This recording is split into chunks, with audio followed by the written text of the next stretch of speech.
Welcome to Feedback, G4TV.com's weekly wrap-up of everything awesome in video games. It's episode 9 for the week of September 14th. I'm Billy Berghammer, editorial director of gaming for G4TV.com, and your host for today's show. And this week's feedback, we welcome back Patrick Klepek. Hello. Also Stephen Johnson. Hey, everybody.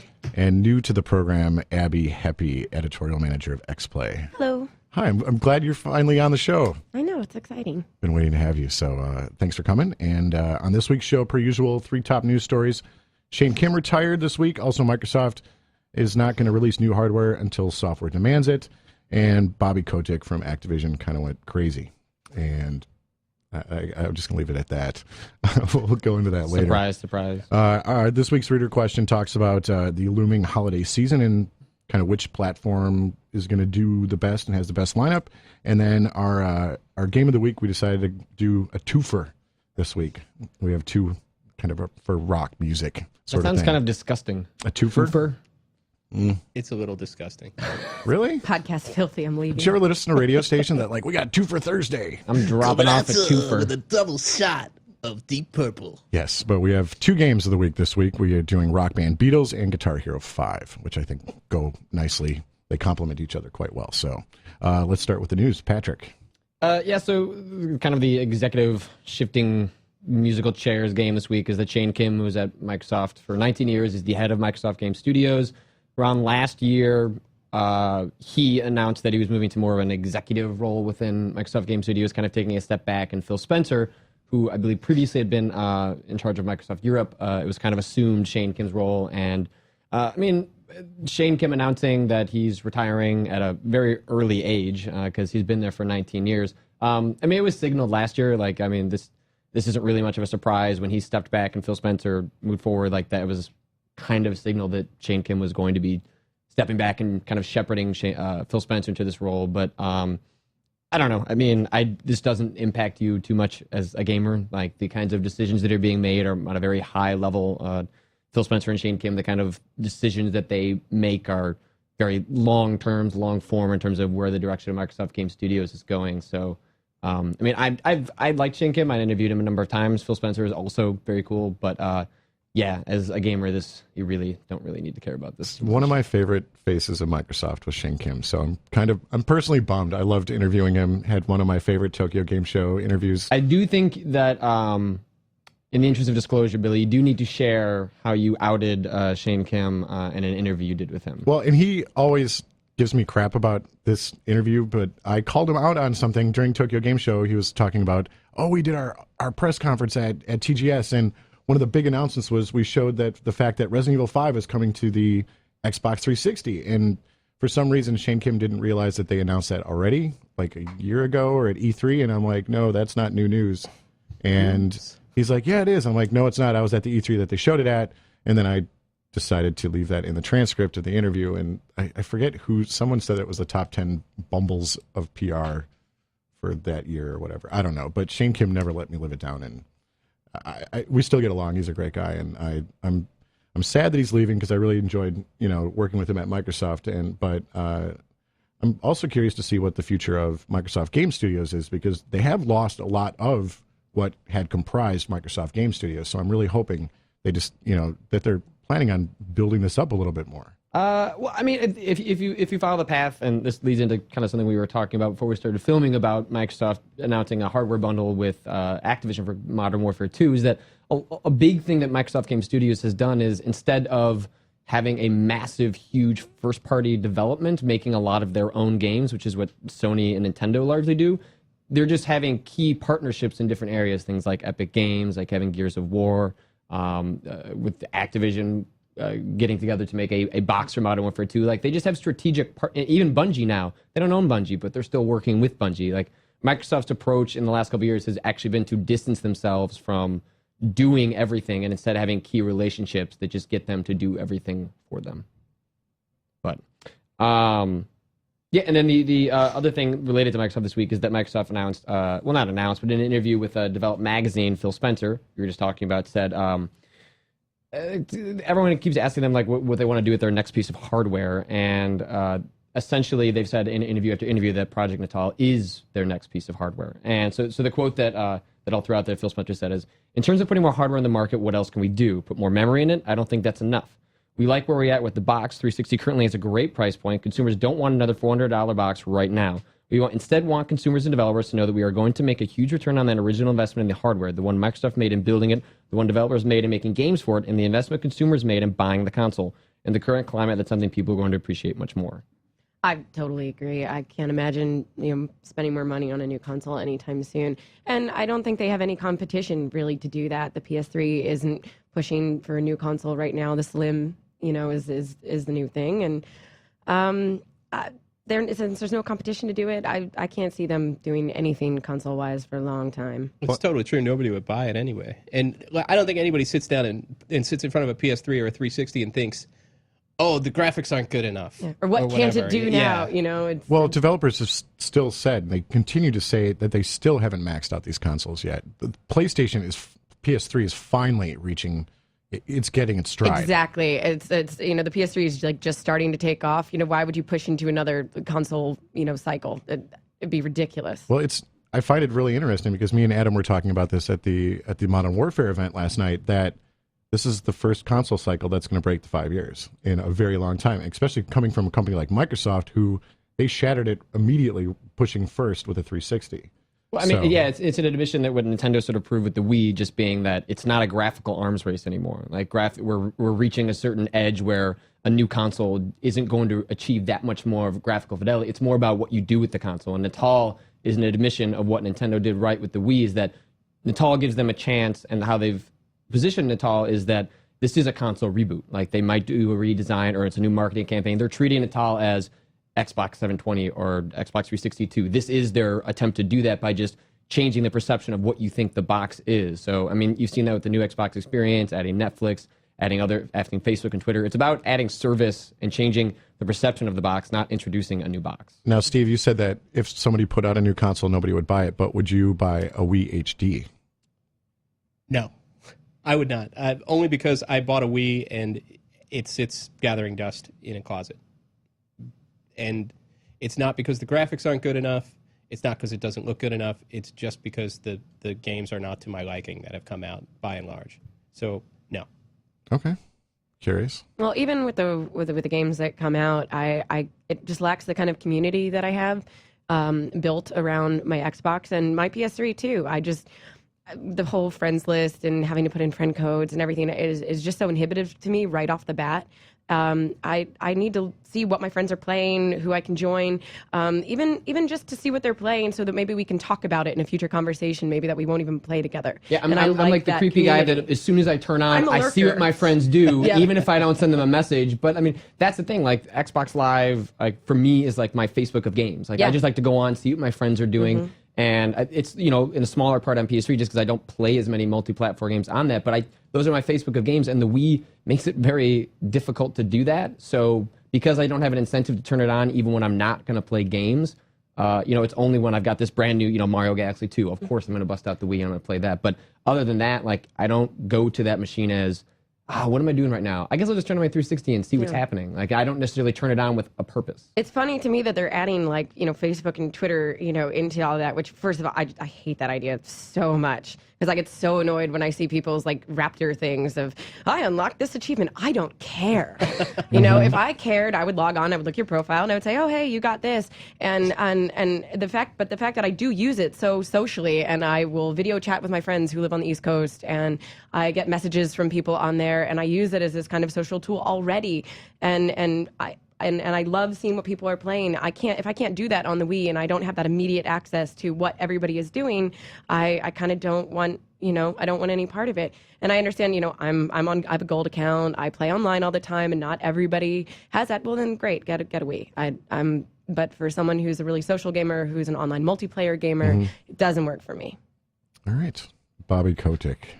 Yeah, Bobby Kotick, the CEO of Activision Blizzard, who's a constant gold mine for headlines and comments to upset people. He was talking at a financial conference in San Francisco this week, and GameSpot was listening on to it. And he dropped a couple of notable quotes that people have been talking about. We'll address the the first one being that he this is one that really pissed a lot of people off. And he said, "We have a real culture of thrift. The goal that I had in bringing a lot of the packaged good folks into Activision about 10 years ago was to take all of the fun out of making video games." How demoralizing. Seriously, if you had a boss Totally. that said, I want to make your workplace not fun. I want this place to suck. And especially when you're making fun for people. And that was my goal. You're making people's fun. And then to have him say that, it's so demoralizing. It just makes me sad. I feel like if I worked there and somebody said that, I would probably just go home and cry. Well, The other thing is, hey, Bobby Kotick, we can tell. Thank you. The thing is though that like, he comes across as like not very likable, especially or fostering a lot of creativity. But Bobby Kotick, like if you follow the way he talks, like he treats games as like games industry as an Excel spreadsheet. He looks at numbers. Definitely. He makes all of his decisions based on numbers. This reminds me of a story how in the 90s, Rivers Cuomo, the lead singer of Weezer, decided that he is an encyclopedia of pop songs. You can break down pop music into a math formula, and you can just plug in things, and you can make something that's popular. And that is exactly what Bobby Kotick does with video games. Look at Guitar Hero. Like he looks at it as a spreadsheet, and he finds ways that he can multiply that and divide it and find other ways to get people to pay money, and that's what he does, and he says it publicly. He's not ashamed of it. That's when it's a good time to bring in the second quote. Exactly, too. and so exactly. he also said, I think what the untethered Guitar Hero does is equal the playing field a little bit more and gives you some leverage with first parties, Sony, Microsoft, Nintendo, when it comes to downloadable content and the business model for Guitar Hero going forward. And the idea that you could go into a Walmart or a Toys R Us and those games that you would plug into a TV that just have a composite Like cable. Pac-Man? Yeah, like I think that's essentially what he's saying he'd like to do with Guitar Hero, and that's actually probably a smart idea. Yeah, because It is. one of the biggest barriers of entry is you need a console. So you need $300 or $400 or a Wii to start that whole thing up, and then with minimizing that completely and just having that tether thing, and then I don't know how they would do DLC, I but think whatever. it's a smart, for a casual person, like Adam and I were joking this morning, what about the people who bought Beatles Rock Band and then realized, oh God, do I need something to play this on? Yeah, like Mhm. on QVC, they were selling Beatles Rock Band, but it wasn't bundled with an Xbox or anything. So Right. you probably got these people purchasing a Beatles Rock Band thinking, yeah, I do just plug this into my TV. And while I think it's a smart business decision, I'll put this thing in the feeding what VCR. you said, I would not play that. I would not. I don't think it would probably live up to the quality that I would expect from one of those titles, and I wouldn't play it. You're going to do the same thing to me that Nintendo did, which was get me, like take something that I really like and or love, and then make me not care about it anymore. No, but That's true. I can see this also being smart with the Beatles in so much as I don't think they expect to do like a full Guitar Hero that they would sell as a smaller separate package good. But imagine if it was Guitar Hero with 5 songs and you plugged it in and it said, hey, if you want the full Guitar Hero, you do need to go get an Xbox or a PS3. Like, I think that would have been cool with Beatles. Like the idea that like you sold a guitar that came with a song or two that you plugged into your TV, but if you need it, like this isn't what you have to use. Like you need to go out and buy something. Like I think there are ways that could get people over the barrier or understanding why they need to buy a console. The price point would have to be at least $100 right there. Just to include those things. Does it It's have true. HDMI output? Yeah, it just Yeah. sounds like a nightmare. I wonder why he's not like the head of a bank or like an arms dealer I know, or why? something. Like why in video games if this is your attitude? It's know, like I don't want it to be fun. So okay, go do something like accounting. That's not fun. I know he was talking about Deutsche Bank or something like Yeah, that, yeah. and great, but talking about things like that with your about your company and like making things not fun, first off, A, that's going to get back to your employees, and B, it's going to get out to gamers because people like, press Are you outlets are gonna insinuating? pick As I it said, up. Are you insinuating people aren't going to buy Modern Warfare 2? No, people obviously are going to, but as someone who is a manager, you try to keep your employees happy. Yeah. At least some people do, I guess. Well, as I said, it's just demoralizing. I mean, it makes sense for him to say the thing about untethered Guitar Hero. I mean, that's a business strategy that makes sense. But it's almost just mean. The quote about the like not being fun. Like you don't have any real reason to say that. That you don't need to tell people that. Keep it to yourself. Tell your friends. You don't need to say it in a forum that is going to get back to everyone.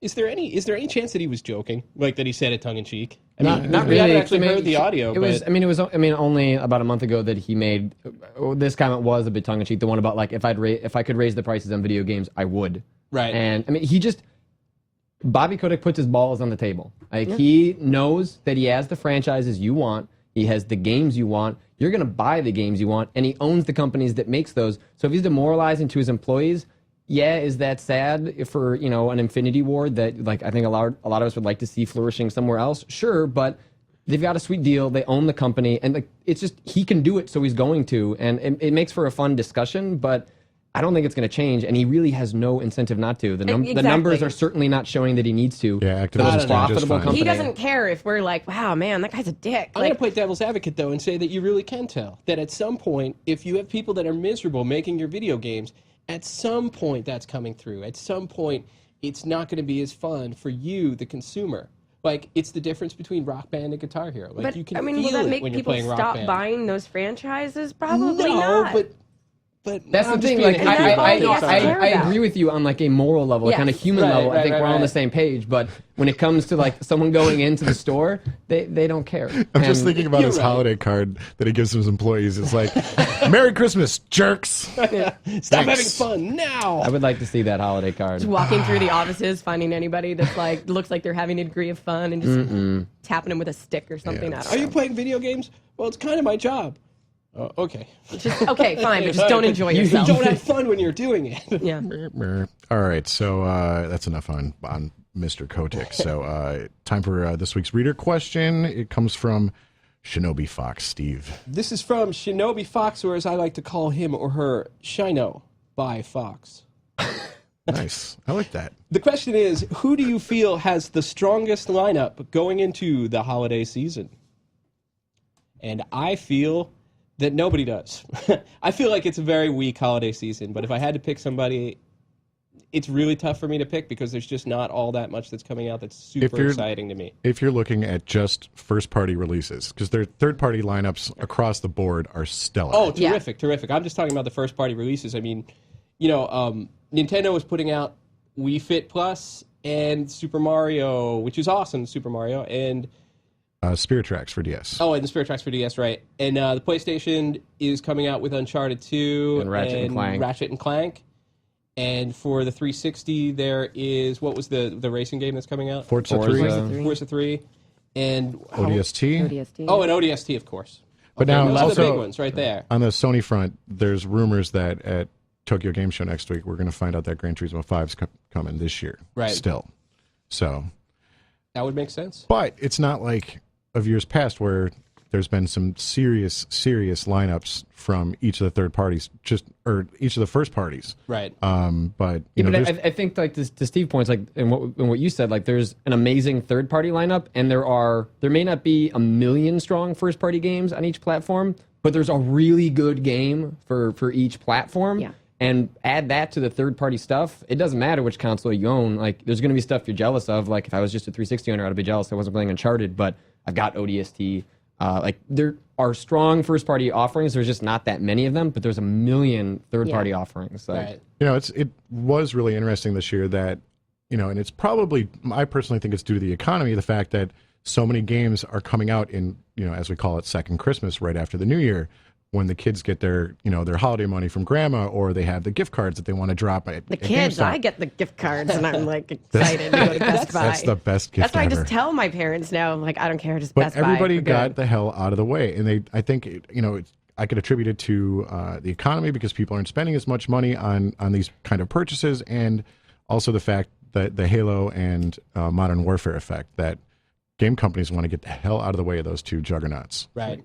games are a big gamble these days, and it's proving more and more that the extra couple months you give a game of polish can really pay off in terms of getting you the word of mouth when you drop a demo or when the game's right out of the gate. And that's like, I mean, that's part of the motivation is like you need that couple extra months, and like that's good. That's good for the industry. It's good to have games that are coming out in January, February, March, April, May. Like that's the industry needs to move to a more Hollywood style cycle where maybe it's different styles of games come out at different parts of the years. Like the big shooters are always going to drop September, October, November, December. But that doesn't mean there aren't games that would make a whole lot of sense coming out, and like it's going to take a couple years before the industry figures that out, because it's happening by accident right now. It's just that they're moving out of the way of these big games, but soon that's going to be a model that they need to adopt just out of necessity. There's just not enough money to go around. Even when the economy bounces back, people are still going to be spending less or be more frugal or be more selective, and it makes more sense to push some of that out into different times. But So- if the holiday season was pushed back a few months to early 2010, I would pick the PlayStation 3 as the strongest lineup, because Mag, Heavy Rain, God of War 3. Yeah, God of War 3. I'm so excited for. But at the end of this year, I mean, for me, 360 is I'm going to be playing Modern Warfare 2, actually in PC as well, I guess. 'Cause Modern Warfare 2, Left 4 Dead 2, which I'm super excited about, as everybody knows. And honestly, that's almost all I need. Because I know that I'm going to sink the rest of my year into almost just that. I play those games so much online. I mean, you're the big winner if you're the online multiplayer gamer this year, I think. So It's true.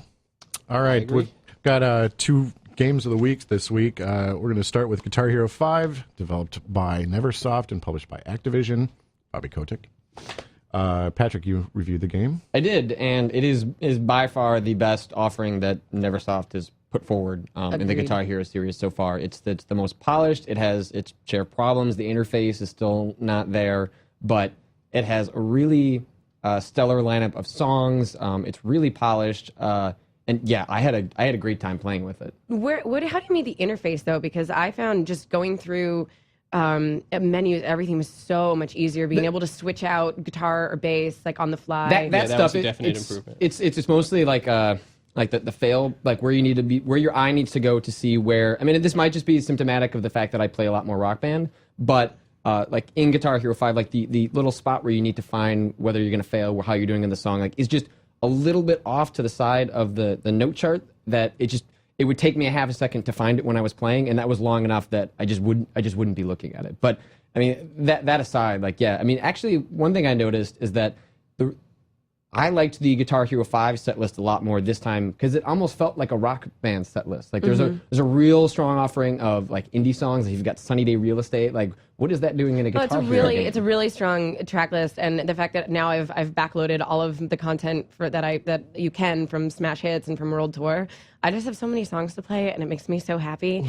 And at the same time, as soon as you go online and you start playing people, they choose the worst song in the game, and it's like, I swear to God, if I have to hear Bush one more time, you're one of the only people I know that someone. plays a lot of online Guitar Hero. So what is the online playing pattern for Guitar Hero 5 people? I've really been enjoying the online. The only problems are when you're trying to do band versus band, getting people into those games is near impossible. Really? I actually haven't been able to do it yet, and I've been trying almost every day.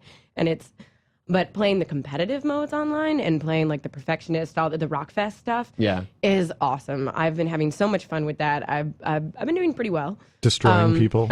And they didn't. you they act didn't modest lie. about if you your play on skills. expert, you are matched up with people on expert, which is so nice.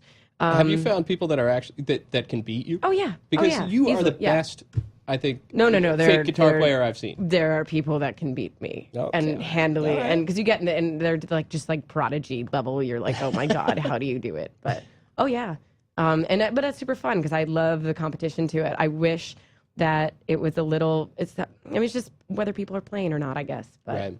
So Wow. what are some of your favorite tracks that you've played on GH5? Oh, my favorite was probably the one of the later tiers has a like 12-minute Peter Frampton the song that he does the talk guitar, like I forget what it's called, but it's a live version of that, and it's boring as hell to play if you're on drums, on bass, or singing. But on guitar, the ability to like do the talking guitar is one of the coolest things I have ever done in a music game, and like it goes on forever and ever, and it's awesome. And that's probably was the highlight of me playing Guitar Hero 5. Oh, just being able, the challenges are so great because I've been going through. Oh yeah, the mini challenges It's become are really cool. It's become a really like single. Some of them require band stuff, but just for me, like to go through and just push myself to get better and better at a lot of those is awesome. It's one of my favorite things, and it's got Sympathy for the Devil, which I love. I have to say about the track list, some of it is better on paper than it actually is to play. Some of those songs are kind of repetitive.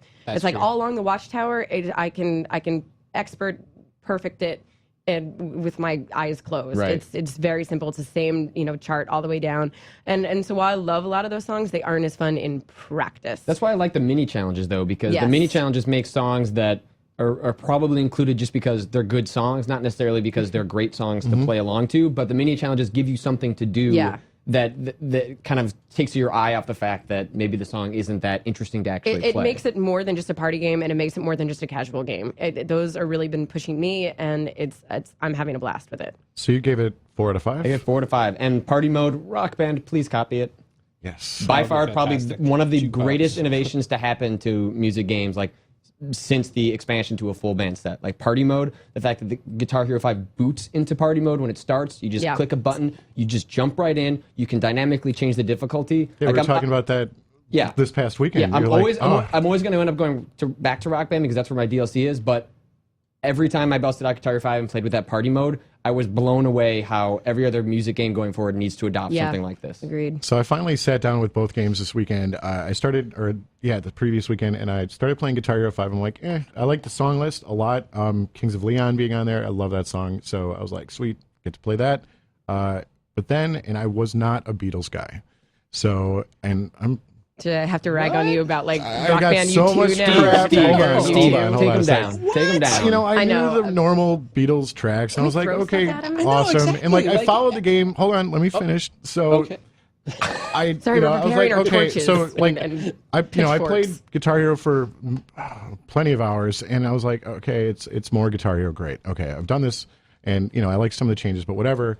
So I'm like, all right, I'm going to throw in Beatles Rock Band, developed by Harmonix, published by EA, and this was one of the most fresh experiences I've had in the music like game genre. Like I posted on Twitter, I was like, two things that I didn't think would happen. One, I would have a new love for the Beatles, and number two, I would have a newfound love reinvigorated for music games. And there's this a lot totally of happened care with this game to me. and love in that one, and the just like the animations and the cinematics are so wonderful. And then it's not hard, but then they added all those achievements that are really hard for people like me. But it's really comparing it though with 5 is that Beatles to me is my party game.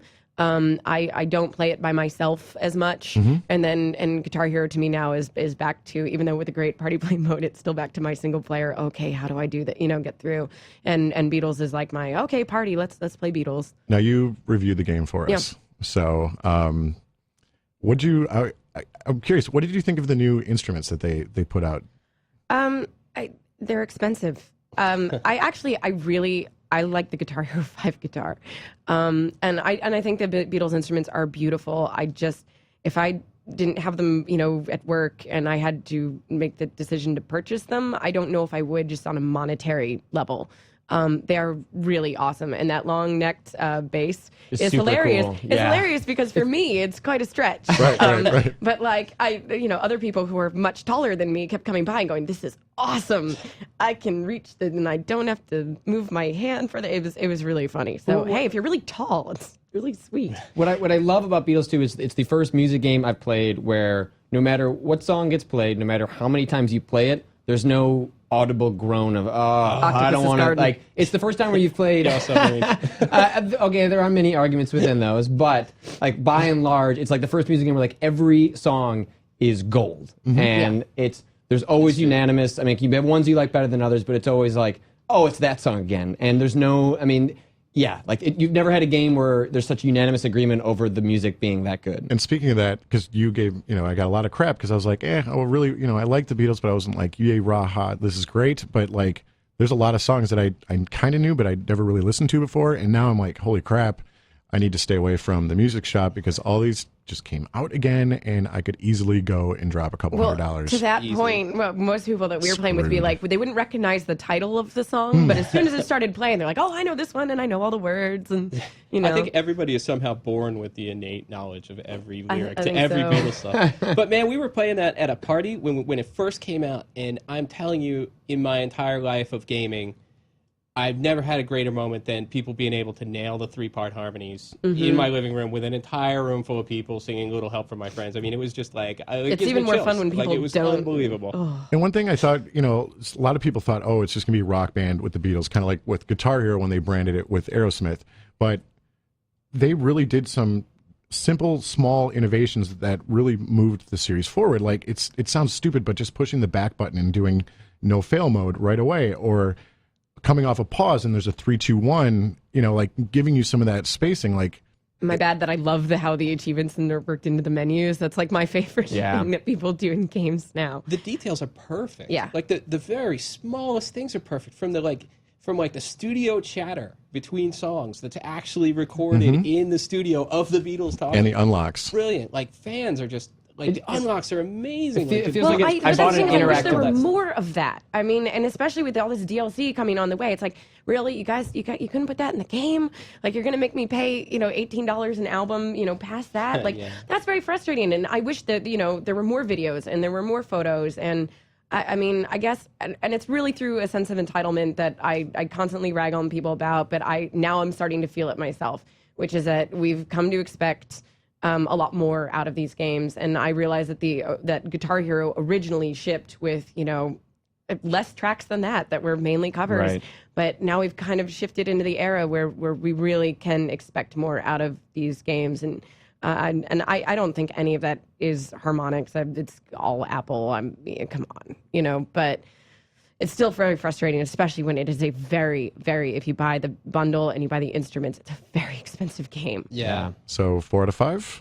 Yeah. Awesome. And that was the highest. I mean, honestly, I was so on the fence between, it was like 4.5 and do I go 5? Do I go 4? It's the Beatles. And that was such a hard call to make. But somebody deserves to get smacked in the face for how expensive downloadable albums will be. Yeah, saying. it's no, really. And it's so frustrating, especially given the economic climate this year. And I know it's frustrating. Oh, wow. So I think we both agree that both games, or we all agree that both games were really good. Very good music game lineup. That was a lot of fun. So, but that's going to do it for this week's show. You can catch feedback every week on G4TV.com, as well as through the iTunes Music Store. And if you like the show, feel free to drop a review on iTunes. And next week, the show will not be on Thursday. It will be on Friday, because we are coming to you from Tokyo, which is going to be a lot of fun. So, Patrick, I'm you're gonna get going. lost. Abby, you're going to I'm TGS. Going. Yeah. I'm staying home. Am I going to be on feedback? Yeah, speaking of Tokyo Game Show, we got to get back up to the office. So tomorrow's Friday. Have a great weekend. We'll see you next week. See ya.